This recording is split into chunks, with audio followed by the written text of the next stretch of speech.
The warehouse at Franklin Park burned in 2019. Chemical fire, 2 alarm, gutted the east wing. The building has been closed ever since. No staff, no trucks, no power, except emergency backup for the exit signs. Every Thursday morning, an updated inventory report arrives from inside the facility. Properly formatted, current timestamps. The item counts change week to week, small adjustments, a few units across 30 SKUs. Not a data loop, not a cached file. The quantities go up, they go down. They're accurate. Short pause. Something inside that building is counting. Long pause. I found out the way most people find out about things in logistics, through a spreadsheet that didn't make sense. I'd been with Caradale Distribution for 6 years, working out of the regional office in Dayton. Inventory reconciliation. I make sure the numbers in our system match the numbers on the floor. When my manager forwarded me a flagged report from the Franklin Park facility, I assumed it was a legacy server issue. Dead system pinging the network. I almost didn't open it. The report was formatted correctly, dated the previous Thursday, from a warehouse with no power. I pulled the last 8 weeks. All there, all current, quantities shifting between them. I checked the SKUs, half-matched active products. 3 of them weren't in our system at all. No description, no vendor. Codes that didn't follow our standard format, too long by 2 characters, using a prefix convention I didn't recognize. I ran them through every cross-reference table we had. Nothing. I submitted a ticket to have the facility's network access terminated. IT said 10 business days. The next Thursday, another report came in, updated numbers, and the next Thursday, and the next. The counts never jumped, never dropped. Just steady, small adjustments, like someone making their rounds. Pause. 3 weeks later, I drove out to Franklin Park. I didn't tell anyone I was going. 40 minutes east of Dayton, unincorporated stretch between 2 townships that couldn't agree on code enforcement. The gate was open, not broken, unlatched, like someone left it that way and never came back. Parking lot cracked and sun-bleached, weeds through the joints. 186,000 square feet of concrete and steel sitting silent. The east side showed the fire-damaged blackened concrete block. Collapsed roofing under plastic sheeting faded to near translucency. The dock leveler on Bay 1 was seized mid-position. Someone had placed a wet floor sign in front of it years ago. Also faded. I found a personnel door on the dock side propped open with a broken piece of pallet. Gray, splintering. The door had oxidized around the contact point, but it opened. Short pause. Dark inside, except where daylight came through clerestory windows along the roofline. Stale air with a faint chemical undertone or adhesive residue embedded in the concrete. Emergency lighting, dim green strips along the baseboards. Shelving racks in long parallel rows, mostly empty. A few pallets of product gone brittle under old shrink wrap. The HVAC shouldn't have been running. But something was moving air. I could feel it on my face. Right to left across the main aisle. Consistent every time I paid attention. The east wing was sealed off with plywood and caution tape, the old Caradale logo, the one we stopped using in 2018. I stopped near the barricade, a sound from behind it. Low, mechanical, steady hum, deeper than the generator, deeper than anything that should be running in this building. I stood there for 30 seconds. It didn't change. Pause. I found the server room in the back. Warmer. 2 equipment racks, LEDs blinking, an inventory management terminal. Same model from before the 2020 upgrade tower running, fan laboring from years of continuous operation without a filter change. I turned on the monitor. Short pause. The inventory management interface.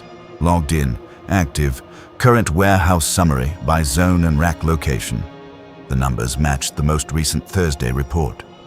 The timestamp was current. Last scan times for individual items, some from earlier that week.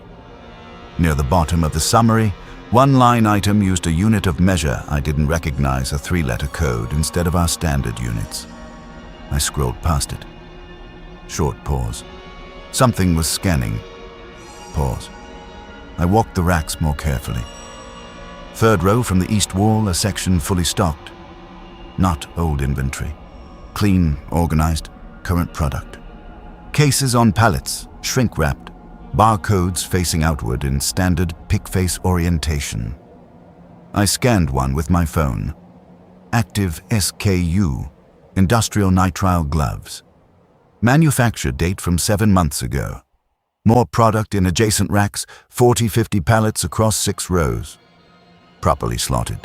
Rack labels matching the Thursday report codes, correct Caradale format, correct height per SOP. The labels were perfectly straight. Warehouse labels are almost never straight. People apply them one-handed. These looked machine-placed.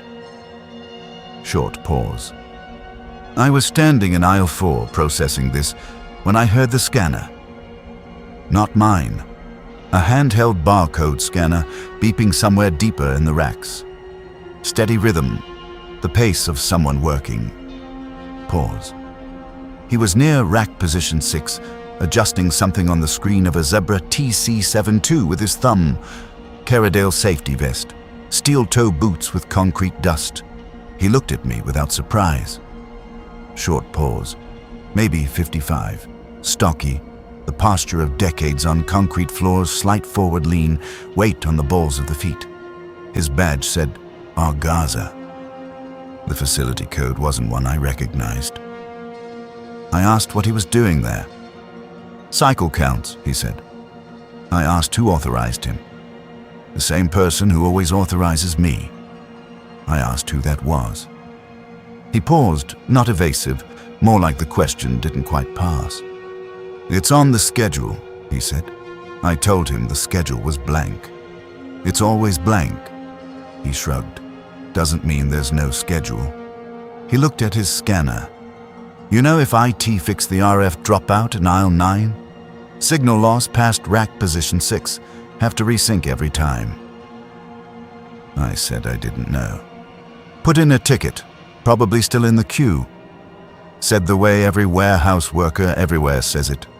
Like IT tickets go somewhere time stops. I asked how long he'd been at Franklin Park. Since before the fire. I told him the facility closed after the fire. Parts of it closed, he said, scrolling through what looked like a pick list. Short pause. I asked which parts were still open. He gestured at the stocked racks with the scanner. The parts that need to be. Then, same tone. They never replaced the dock plate on Bay 5. If we get anything oversized, I'm going to have a problem. I said I'd look into it. I watched him work for 10 minutes. Methodical, efficient. Scanner beeping at the pace of someone who knows exactly where every product is and is just confirming it. He'd pull cases forward to square the pick face, push shifted pallets flush with his hip, the reflexive corrections of someone who registers crooked inventory the way other people register crooked paintings. Short notation on his clipboard, each beat registering on the terminal in the back room. I checked. I looked at the break room, coffee maker on the counter. Not fresh coffee, the ghost of it. That residual scent that embeds itself in a machine from years of daily use. A shift schedule on the wall, blank grid on Caradale letterhead. No names. The dates were current. That week, the fluorescent was buzzing. Failing ballast, cycling between dim purplish glow and almost normal. Every warehouse has one. Near the personnel door, a standard Caradale time clock. On. Correct time. Blank time cards in the holder. One pulled and punched. Arrival time from 2 days ago. 11:47 p.m. Pause. Before I left, I asked Garza about the mystery SKUs. The ones with no product descriptions. He was crouched, checking a bottom rack. Those are internal, he said without looking up. Items that stay in the facility. I asked what kind of items. He stood, checked his scanner, frowned. This case shows 6, but I'm counting 8. Want me to recount? I told him to recount. 8. He wrote the corrected count on the case in marker. Standard practice? I asked again. Internal items. The kind that don't leave. Short pause. Then, you have a location code for aisle 11, positions 8 through 12. Scanner shows unassigned, but there's product there. I said I'd check. I asked if I could see the internal items. They're in the east wing. The east wing was sealed off. He looked at me, not confusion, more like I'd said something only true from a certain angle. The east wing is sealed from this side, he said. Long pause. I didn't go to the east wing. Garza went back to scanning. The scanner beeped as I walked away. Pause. That night, I searched HR Rafael Garza, warehouse associate, hired 2016. Facility code FP-004. Status, active. Last time card, that week. Direct deposit, no errors. Benefits current.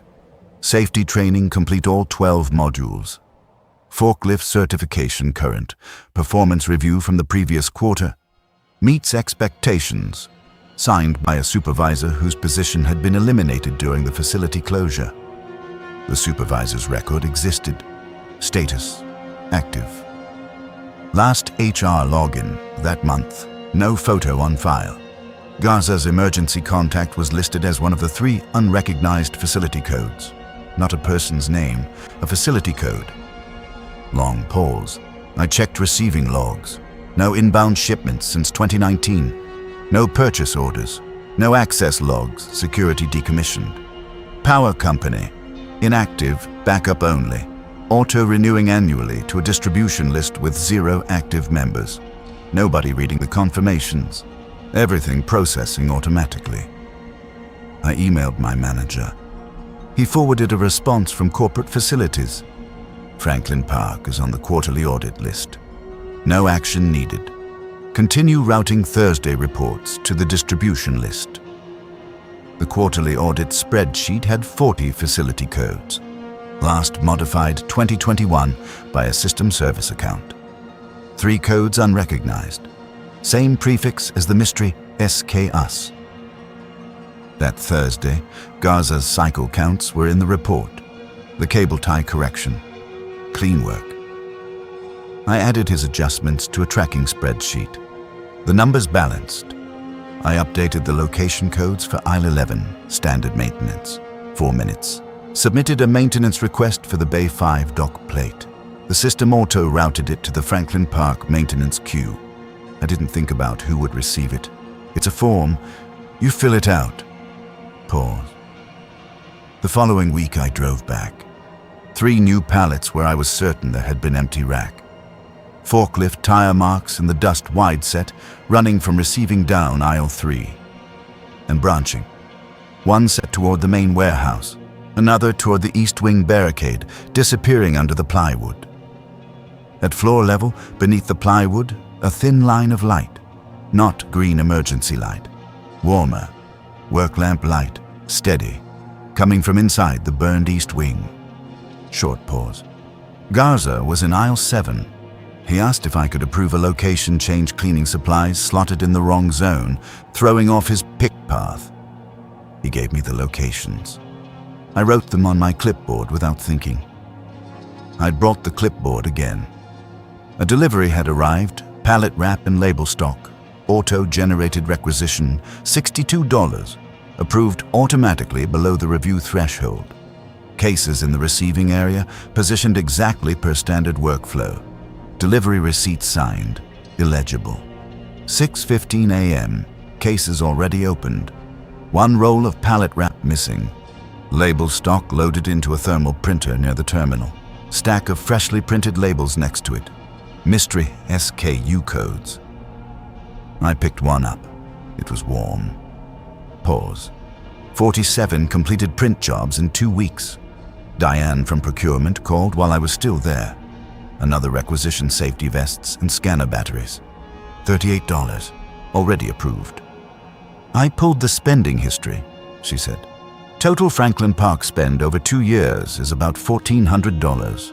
All consumables, it's actually one of the lowest cost facilities in the region. I said that made sense. I don't know why I said that. Long pause.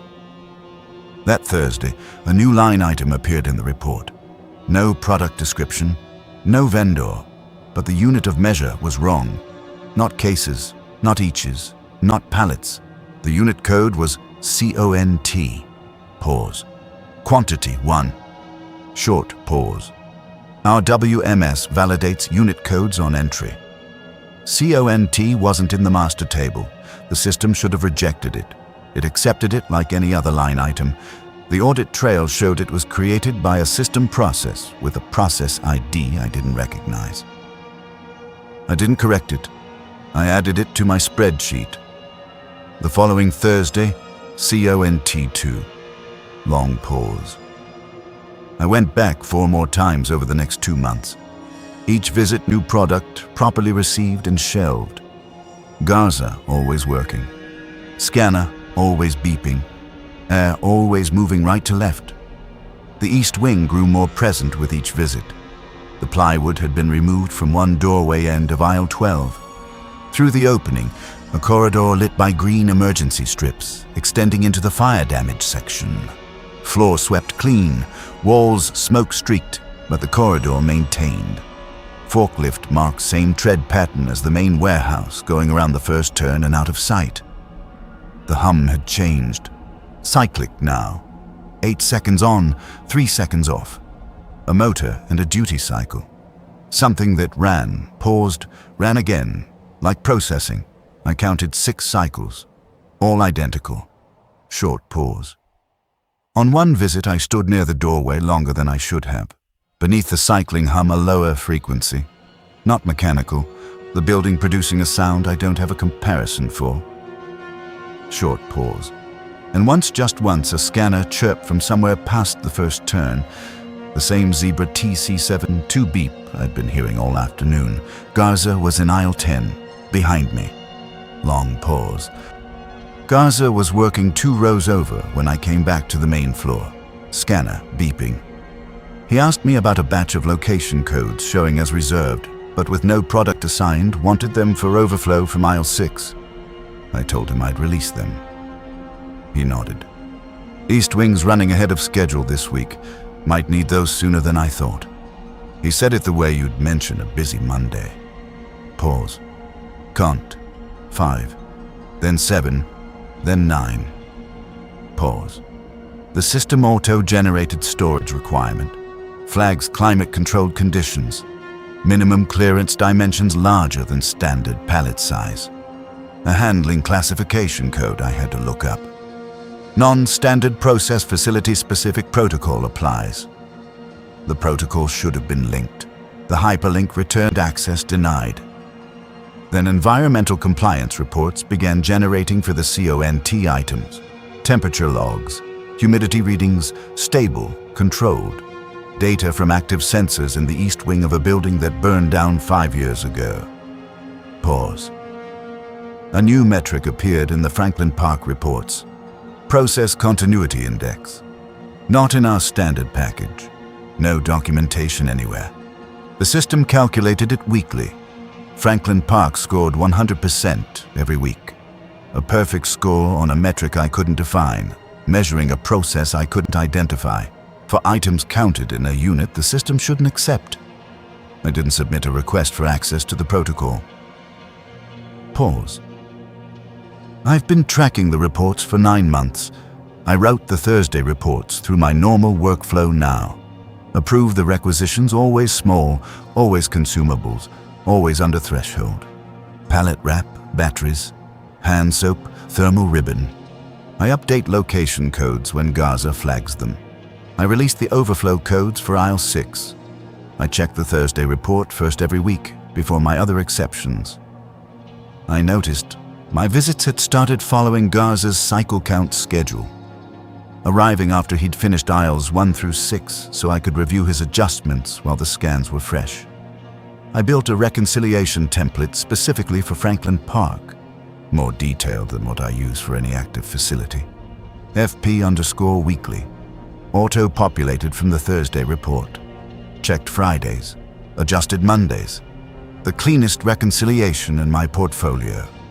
On my last visit, I walked aisle 12 and caught myself counting rack positions automatically. L-12-A-01, L-12-A-02, empty. L-12-A-04 should have had 8 cases of vinyl sheeting according to the report. Empty. Discrepancy. I noted it on the clipboard.